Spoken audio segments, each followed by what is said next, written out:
subcontinent against the highland of Central Asia like a barrier. The river Indus and its tributaries have opened in world's highest mountain system breakthroughs, which already since prehistoric times served as gateways for migrations or hostile invasions and as routes for peaceful trade links or Buddhist pilgrims, causing a rich ethnic and cultural variety in these regions. Mountain passes, Daro Hill, and Koraburg in the western Karakorum, Gilgit and Mintaka, or nowadays Mohenjo-Daro, the north of Hunza, and Mustak in the eastern Karakorum, are opening the main connection between Wakhan and Xinjiang to the northern areas, the province Gilgit-Baltistan of Pakistan, a region where the empires collide. Another east-west main route is connecting Ladakh, Kashmir, and Baltistan with the Gilgit Plain and Bhimwal, or via Astor Valley with the upper Indus. According to a report of the Han dynasty, the southern branch of the legendary Silk Road was traversing the mountain chains to a land called Chipin, which covered the mountain region between Kashmir and Hindu, and leading over an arduous route described as suspended crosses or hanging routes to Udiana, that is Swat, or via Shiraz to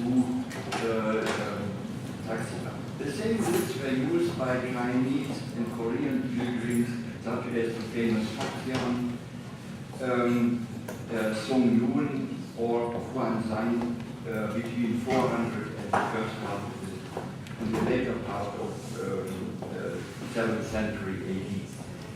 Situated directly on this route, which is open through the 700-500 kilometer long Karakorum highway, since 1978 is found one of the greatest in diversity unique gathering of rock carvings and inscriptions. They are found on the rocky slopes and boulders of the Indus Gorge from Shatyal in Khoistan here to Gilgit, to Yasin Ishkuman in the northwest, and Hunza, and extending as far as Baltistan and Ladakh. They are concentrated mainly between Shatyal and Raikot Bridge at a stretch of 100 kilometers around Shiraz. Since 2006, the significance of systematic documentation and protection of the archaeological heritage obtained a new dimension when the government of Pakistan in 2006 finally decided to plan a series of hydropower projects along in the upper Indus gorges in different places, mainly Dasu, Basha, and Bunji. Here, the gigantic diameter Basha Dam near the village of Basha belonged to the area of district Khoistan in Khyber Pakhtunkhwa, is planned to be built about 350 kilometers upstream of the Tarbela Dam, and it will be the highest roller compacted concrete gravity dam in the world. The mega project will generate a capacity of 4,500 megawatt electricity and used for irrigation and also for to extend the lifetime of Tarbela Dam beyond 30 years. The impending Endiamer Basha Reservoir, covering an area of 110 kilometers square, will not only affect 31 settlements with at least nearly 3,000 houses and force a resettlement of nearly 30,000 inhabitants. It will flood more than 100 kilometers of the Karakorum highway and require the relocation of this route. It also will inundate 105 kilometers along the Indus, at least 88 archaeological sites, including 68 rock art complexes in the Diana district, with at least 5,700 engraved boulders or rocks covered with more than 36,000 carvings, among them the 2,060 inscriptions. Altogether, 90% of the rock art gallery will be lost. And there's another dam project, but this is still in study, the Skardu Katura dam project, still under study, would submerge a wider part of the Skardu plain with 90,000 acres affected.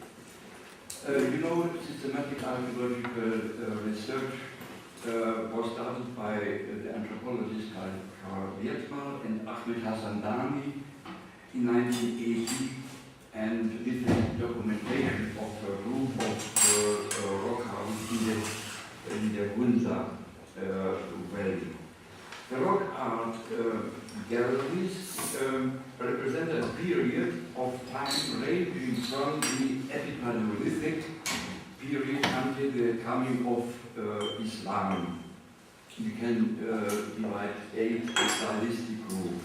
The most ancient group here, on the basis of different patination, includes about all pictures of animals and hunting scenes. These engravings constitute only about 5% of their entire material. In the drawings on the contour, hunting animals like ibexes are most frequent, followed by mahor, blue sheep, red deer, also wild cattle, and are stylized as in other provinces of early rock art in Asia. Unfortunately, the date is only done by stylistic comparisons with other rock art provinces in Central Asia, Siberia, and unfortunately until now, no artifacts have been recorded, artifacts which we know from Western Himalaya or from Western Himalaya and from Kashmir. Animals executed in a stylized bi-triangular style seem to be characteristic of a later period, perhaps the 4th millennium BC. Eventually, not before the Bronze Age, that is in the 3rd millennium, the landscape gradually transformed into the present dominant Artemisia steppe as a result of the much drier climate and lower precipitation. In this group of carvings, only in the pictures of mask-like representation exists a direct link to similar motifs in rock carvings of southern Siberia, of the Okyunev culture in the Minusinsk Basin or the Altai, which are to be dated to the end of the 3rd and the beginning of the 2nd millennium. The meaning of these masks has been connected with shamanistic procedures, but even nowadays, hunters in these northern areas wear similar masks, probably to deceive the game. Another feature of the Bronze Age group are more than 70 images of so-called giants, male figures with extended arms, which represent the most impressive motif in the rock art. Most of them are depicted in life-size at isolated places, such as the rock here from Kambari, high above the torrent of the Indus on a rock. Sometimes in the neighborhood of palm prints and feet prints, or combined with pictures of snakes. There are also a dozen of the same type of giants found in Ladakh. But the question still remains what these giants portray demons, local deities, but this is an open question. The history of the second millennium in the northern areas still remains in darkness, I would say. It is the period when, for the first time, agriculture by cattle breeders seem to have been practiced. And as in Central Asia, this new development is represented by the introduction of horses and the appearance of chariots, two examples found in the rock art. I think this is an indication of a more stratified society of chieftains in this period. From sites in Jansen, in Ishkoman, northwest of Gilgit, groups of megalithic circles are known dating to the late Bronze Age and early Iron Age. The monumental round grave of Seleharan, situated on a tongue of land formed by the rivers Gilgit and Jansen, has been described by the British agent in Beirut in 1880. This outstanding example of such monuments occurring during the early first millennium, unfortunately, since the recent destruction can be, I would say, forgotten. The fourth chronological defined group of carvings is represented above all the ruled animals, which, because of their stylized performance, show all characteristics of the Eurasian animal style. They mark the presence of invading northern nomads from Central Asian steppes. We know them from Assyrian, as you know, Persian and Greek sources as Scythian in the west, or as Saka in the eastern steppes, or after Chinese records also as Saiwan. The first wave of invading northern nomads is indicated by carving of animals like deer or ibexes, which seem to be standing on tiptoes. Such images are frequent during the early Iron Age, the Myanmar phase in Kazakhstan and in the Altai, as to be seen in metal ornaments dating to the 9th and 8th century. Other carvings showing stags and ibexes are of high quality in their outlay and drawing and must represent heraldic symbols which can be connected with the nomadic art in the early saga. Images of ibexes or cat-like animals with their legs ending in ring-shaped paws have prototypes in bronze in the Pamir or Ordos. As the ibex, the Muslim, is a typical motif in the art of the eastern steppes, the stags seem to be more representative for the western art of the Scythians. These symbolic animals, whose heraldic use has been claimed for generic identity, has also been found in Halpan with the center, similar to executed as bronze plaques from the Tagar II culture in Siberia, or as seen in the famous step from Kostomskaya in Ukraine. From plundered graveyards along the upper Indus, a number of bronze ornaments, such as the bronze from Kandia, now in Karachi, depicting ibexes or stags, show the same reproduction of the body with abstraction as in the carvings. The symbolic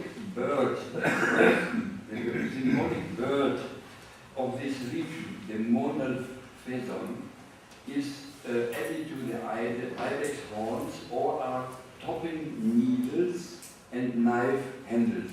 Please, next. Yeah. Here on the left above, or others in the next slide. Here. During this period, the Upper Indus represents a branch clearly of the widespread Eurasian animal art zone reaching from Central Asia into to the Volga region. Characteristic S-volutes are as fill ornaments of the body, and exaggerated antlers reflect motifs of more narrative bronzes dating from the beginning of the Western Zhou period in China, but also to the later Siberian animal style as represented in the 20 golden deer from the Filipkovka Kurgan. A surprise has been the discovery of singular carvings along a 4,000-meter high pass route in eastern Hindu Kush, clearly showing daggers and short swords of Sarmatian type, as seen in the examples from Gilgit-Baltistan as far as the Caucasus.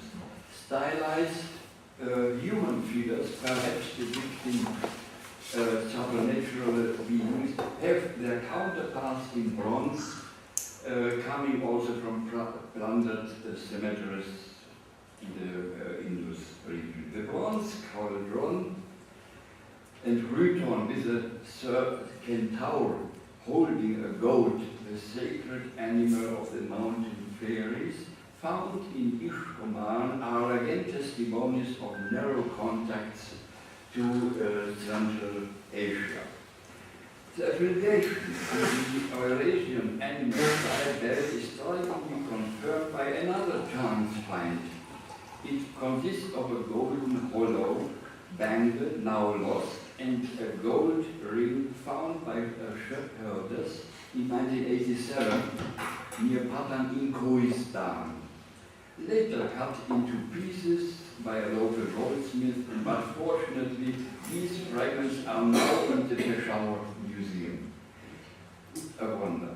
The ring shows in three carved faces but well-modeled animals such as camel, ram, goat, tiger, deer, boar, rabbit, standing horses, as well as eagles, a complete Asian zoo.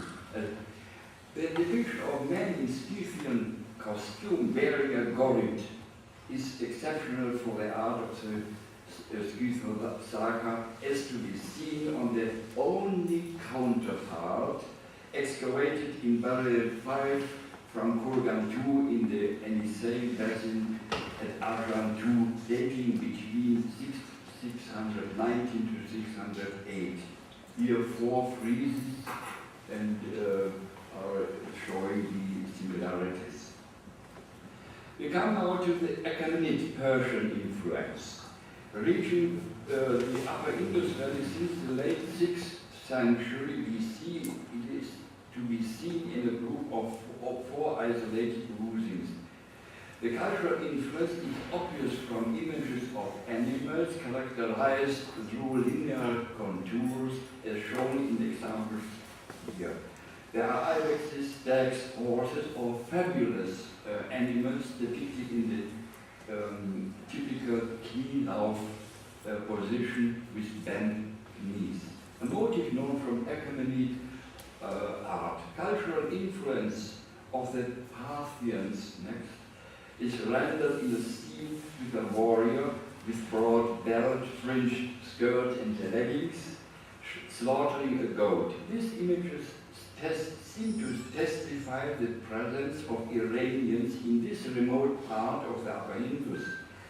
After the annexion of the most eastern provinces, Gadara by the Achaemenid Empire, the control of the important pass route leading from the south across Babusa Pass and leading from here to one of the main accesses to Central Asia seems to be secured for a short phase. The subsequent period, the so-called Indo-Scythian era of the 1st century, and the better-known era of Great Kushana in Gandhara from its commencement during the 1st century, collapse around 278 AD, are the result of another intrusion of northern nomads. This invasion is reflected in Chinese sources as the famous exodus of the saga from the pastures of Bactria during the 2nd century BC. After they had been defeated by the Ta Yueqi who themselves had been subjected in Western China by the Xiongnu de Hans.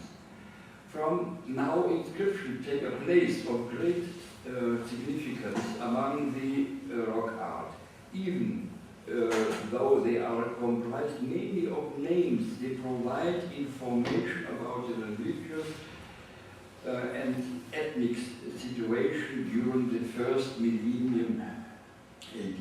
More than 5,000 inscriptions have been documented until now. Karachi, with more than 300 inscriptions, around 80% of the inscriptions are written in Brahmi, the second Indian script, with the later version Proto-Sharada.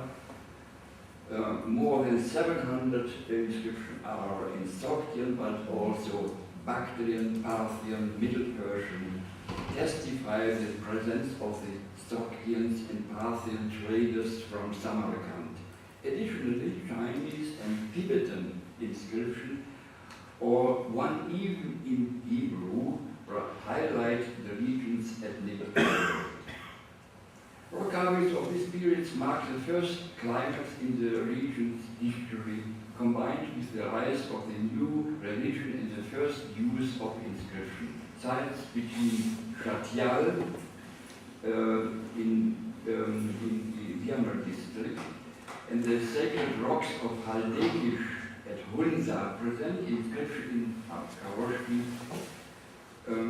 which is the earliest writing. Carvings showing the image of a ruler, perhaps the great king Azes of the Indus-Scythian area, as seen on coins of the same ruler from the 1st century BC, are the first dated rock carvings in the northern areas.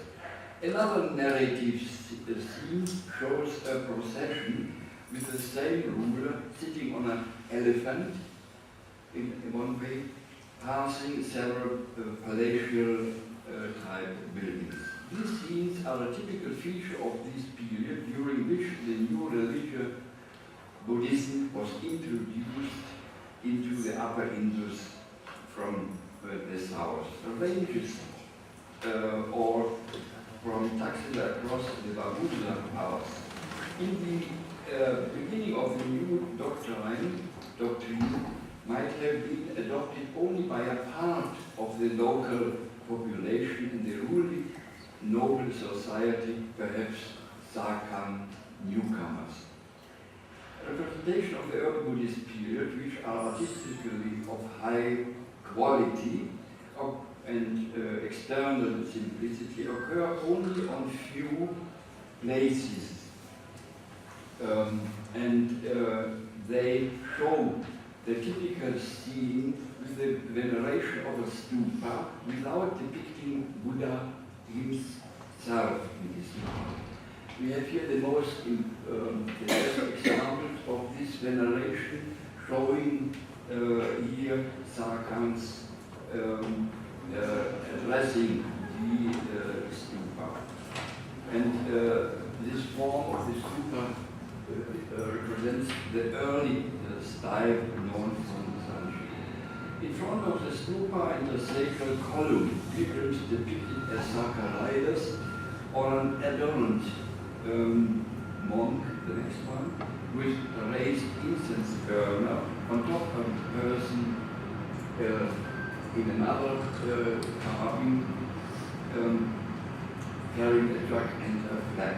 Here you see some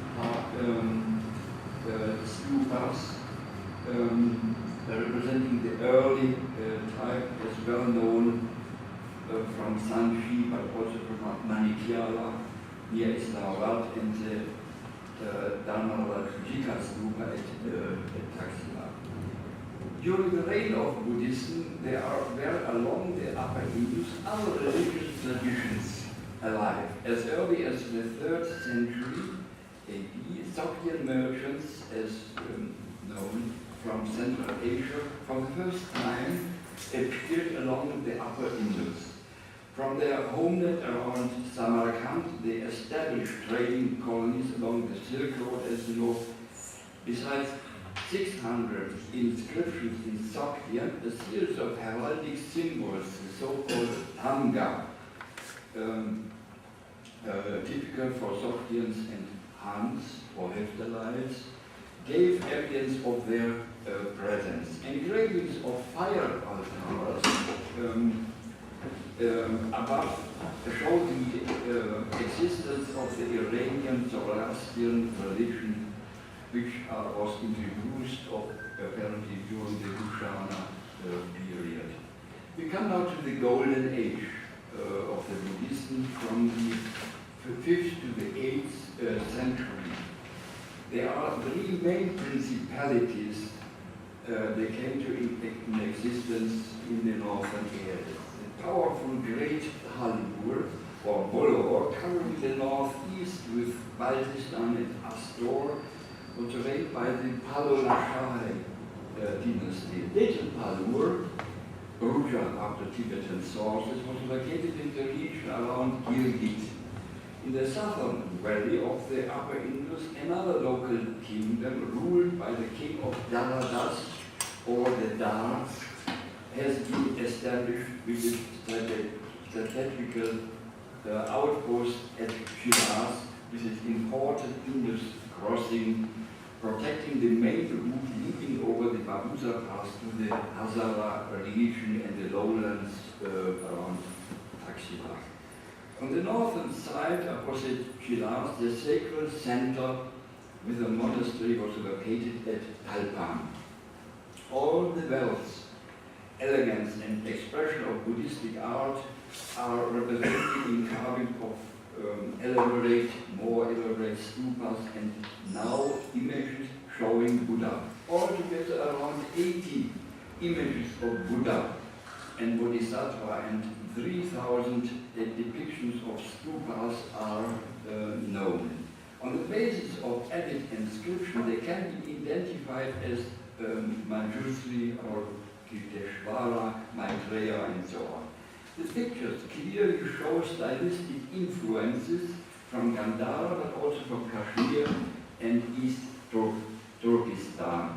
And we have two donators, Kumarevahana and Timota, so we have respected a possibility to date a group of carvings in at least one or two generations. Most striking, owing to their extraordinary artistic excellence, are two carvings rendering Buddha with his companion Vajrapani represents one of the most elaborate carvings, or the temptation of Buddha by the beautiful daughters of the demon king Mara, named Desire, Lust, and Aversion.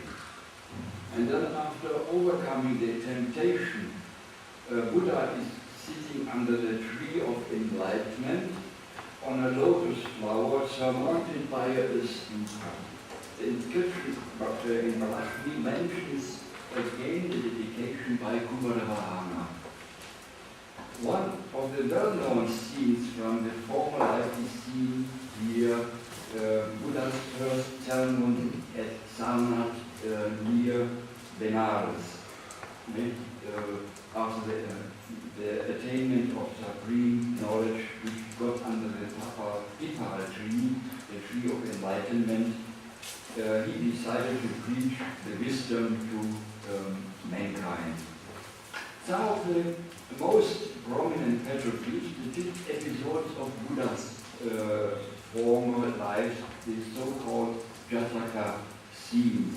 Three of them, the tiger or Yagri Jataka, the Shibi Jataka, and the Jataka of the greatest evils, were chiseled by a single artist's hand and can be dated to the 5th or at least the early 7th century.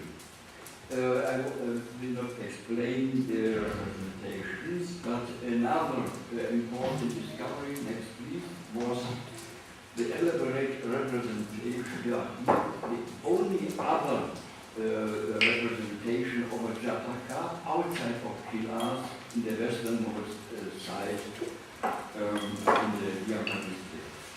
Then, the elaborate representation of a stupa flanked by two sitting Buddhas might refer to a chapter of the famous Lotus Sutra, where Shakyamuni, Buddha, meets a Buddha of the distant past on Indus. This theme is a common motive in the Buddhist art in Central Asia around Bhutan and so on. Along the Karakoram highway at Kilas, the traveler is confronted with one of the most outstanding assemblages of different representations of Buddha, Maitreya, the future Buddha, and of the Bodhisattvas, saintly beings on their way to enlightenment, who had refused entry into nirvana until all mankind have been redeemed. This scene is again dedicated by Symbolga and his daughter. They are important dedicated.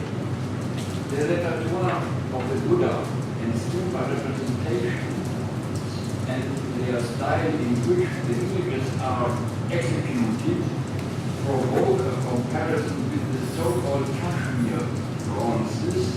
Some of them have inscriptions bearing the names of kings and their queens, the Palola Shahi dynasty, ruling the kingdom of Great Palor. Stupas from the Kilas find their prototype in the famous Rockefeller bronze in the Metropolitan Museum. Stupas of this elaborate type are spread from Gandhara to Kashmir. A singular image from Alambridge, the road to Baltistan, shows a procession with a Buddha statue carried by an elephant and driven by a Mahmud with the prickle, which is of the characteristic Chinese type. The picture may refer to a procession on the occasion of Buddha's birthday, as reported by the pilgrim Guanzang.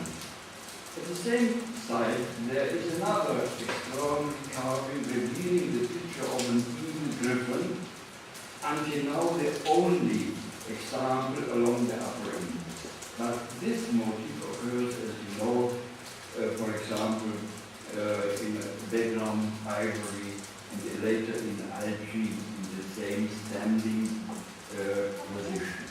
During both Buddhist periods, as mentioned, carvings and inscriptions are documenting the presence of other ethnic groups and religions in the northern area. There are representations of the Indian Lord Shiva inside Nestorian crosses, may be brought in connection with Sogdian merchants who had become Buddhist, Christians, or Manichaeans. Central Asian tradition is also obvious in representations of noble horses with head harness and saddle apparently emblem. These elegant pictures are interpreted as a personified local god. We have also these depictions in the Tang dynasty. Warriors in the typical Kushana dress, such as great King Kanishka, around AD 127, are shown here. And this assemblage of faces exposing portraits and figures of local dark Chinese Huns and Hephthalites and Sogdians are rendering again the ethnic diversity. The latest group of petroglyphs reflects a new element of population along the Indus, which occurs during and after the 9th and 10th century, inside of the Diama district, but also around Gilgit. The main symbols are fan-shaped battle axes and disc wheels interpreted as sun symbols. There are still images of sacred buildings, similar to the Buddhist stupa, yet without the dome as its essential element. Since the 8th century, these engravings are common, whereas the canonic representation of the stupa with the dome at the under are seldom.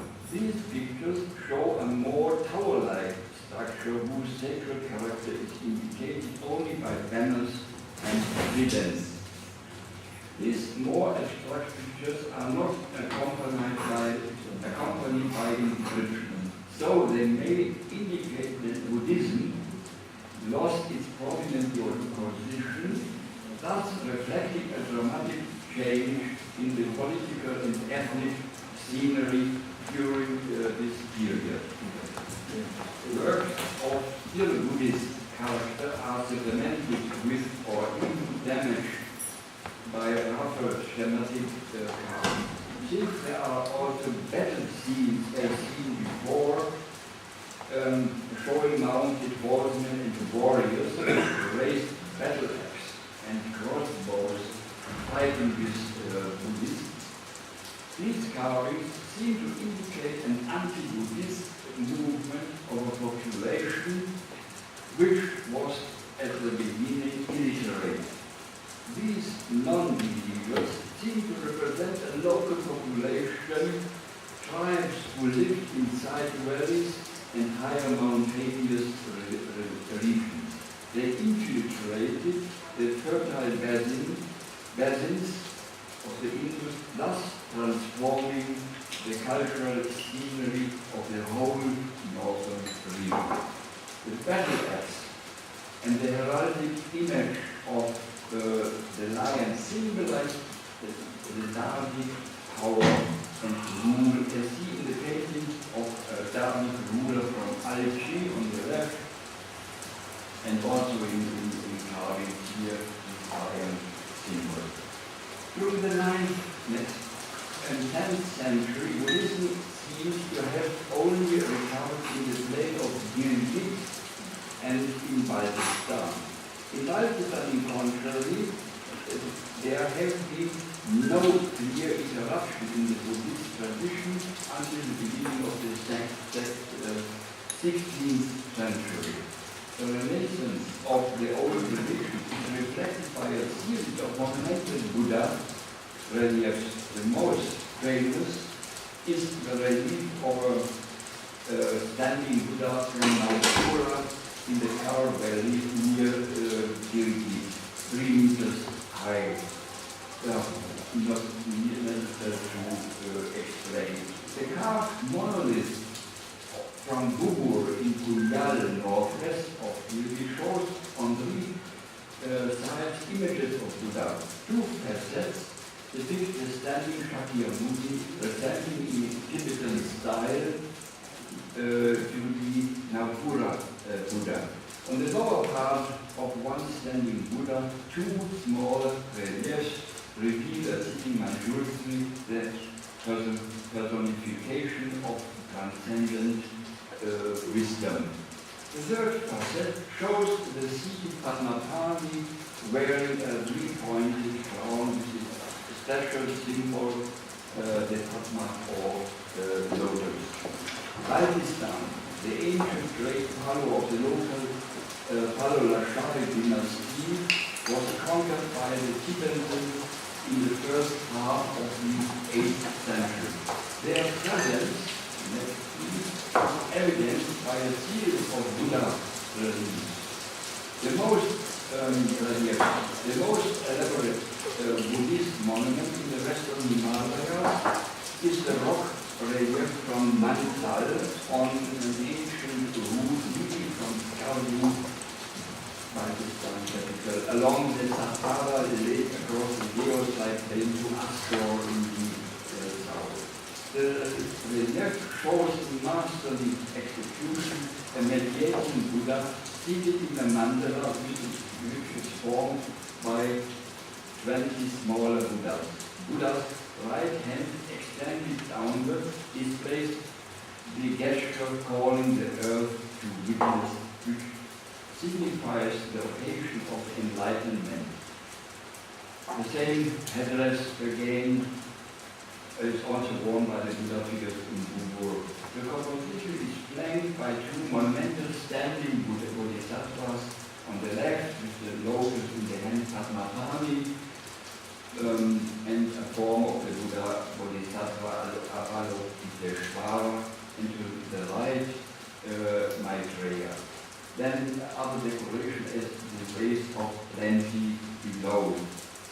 A similar composition is seen on a rock now lost on the opposite side of the valley of Old Inn, and the relief of a standing Buddha at Calcutta on the right.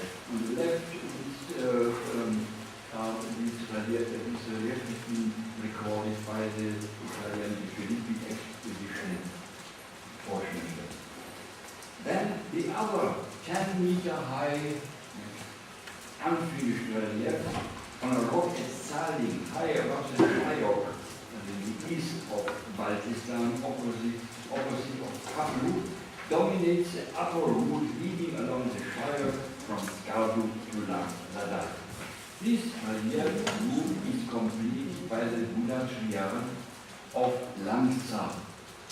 They all show similarities to the famous Buddha relief from Gulbek near Kargil in the old unpublished photograph, but in a more sort of execution with Kashmiri style. The east of Baltistan, at the important hill monastery at Shigar, along the important routes along the Shayok and Upper Indus leading to the east to Ladakh, deliver a long series of stupa images of the so-called terraced tribe, which shows with sometimes unusual decoration the characteristic of Tibetan forms. The carvings are accompanied both by Brahmi and Tibetan inscriptions. The image of Buddha himself occurs, in contrary to the south, only in the monumental relief. There are few testimonies. The other one, this is a site in North Pakistan, in North Baltistan, clearly the place of an important monastery of a local kingdom with more than with hundreds of carvings and also inscriptions. A newly discovered wall painting from Chateau. No, there are few testimonies of rock paintings, such as the hunting scene from the Astor Valley, resembling also the art of Alchi in Ladakh. A newly discovered wall painting from Chateau Nar, also a place of a kingdom near Skardu in Baltistan, shows the worship of stupas and again the elegant depictions of horses. The picture is reminiscent in style of the paintings of the monastery at Alchi, dating to the 12th and 13th century. Stupas of Hensal, the minar of Tashmogul in Jutyal, also in Gilgit, and other stupa ruins are examples of the most prominent architectural remnants of this period. Few of these stupas are really left. The incursion of Turk rule after the fall of the Talula Shahi dynasty since the late 8th or 9th century is a new phenomenon in the history of the northern area, which dominated the medieval Dark Ages. Dramatic battle scenes reflect conflict between the rulers of the Takhan dynasty in Gilgit with the Dari tribes around Shiraz. With the introduction of these are such battle scenes. With the introduction of Islam since the 16th century, this renaissance of Buddhism was interrupted and the long tradition of rock art came to an end. And now at the end I only want to come back to the main topic of the theme, something for the preservation of this art of rock art against should be done because the process of destruction is really dramatic. And this is the same is also true for the wonderful decorated mosques, which are replaced by modern beton buildings. Yeah. And here is the work we are doing. Yeah. Thank you very much.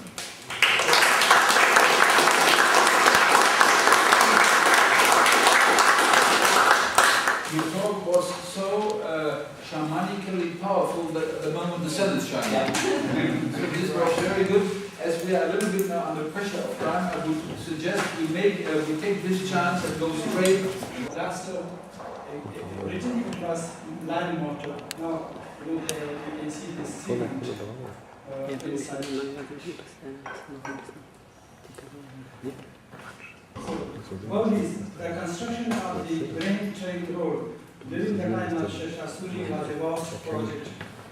It envisaged not only a safe broad road way from Bengal and the extreme east of his domain to the south, but also he built a possible provision for comfort and public convenience for the entire length of the imperial road. During our survey, we also discovered a good number of bowlies in this area. Bowli actually were meant for providing clean drinking water to the travelers and also cool shelters against the scorching sun and summer heat. Bowlis was stepped, you can see here like, Bowlis was stepped bills that at regular intervals where wayfarers would climb down through stairways right to the water level to drink and also to take rest in cool, shady pavilion built around them. Then the next we have forts. These forts were constructed for the defensive purposes and built during the period of Sher Suri against local warring tribes. Here we have Parwala Port. It is located some 30 kilometers northeast of Islamabad capital. It is measuring 1,200 by 1,100 meters. It has 8 gates, gate with burnt bricks laid in lime mortar. Then the next we have, this is we call Sagni Fort. So Sagni Fort is also located in the district of Pindi. It is 45 and 5 meters square in length and constructed in also in burnt bricks and also laid in lime mortar. Height of the wall is 20 meters. It has 4 bastions. Inside we can see the remains of the shrines. This actually his name is the shrine of Abdul and he came from Iraq. He settled here in 1700s. Then we have another 17th century. Then we have another very beautiful fortress located at the link of river Jhelum in the Kashmir Valley. So it is located some 50 kilometers northeast of Pindi. It is some 100, it is measuring 400 by 300 meters. But it is the construction, it is different. You can see here, it was constructed in stone masonry, laid in lime mortar and then plastered. You can see. And inside we have the remains of the tree that was built and the remains of the Buddhist stupa. You can see still some grinding stone and larger pottery reported on these sides. The next we have beautiful Havelis. The Sikh built huge Havelis throughout the district of Pindi.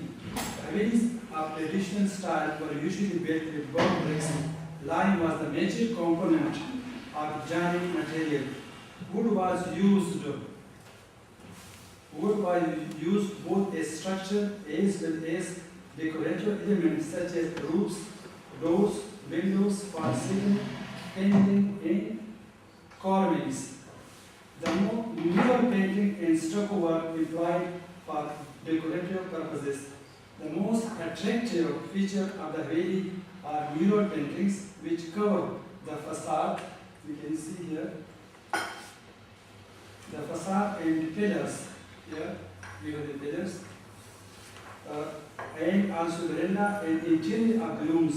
The paintings include secular and religious subject from the Sikh and Hindu religious books such as Bhagavad Gita and Ramayana.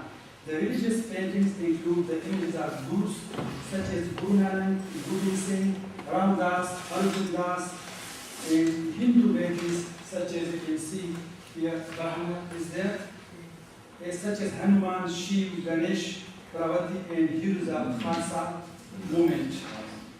We don't depict religious themes, while stucco comprise floral motifs. So you can see here again very beautiful mural paintings. And the style we call Rajput style is discovered by Dr. Mani. So again you can see here the aesthetic is there. Again the Brahma is there, lady with mirror. These are the interior of the houses. And these are the other, we have also beautiful havelis in this area. We got Dora very near to the Rawalpindi. This is another haveli.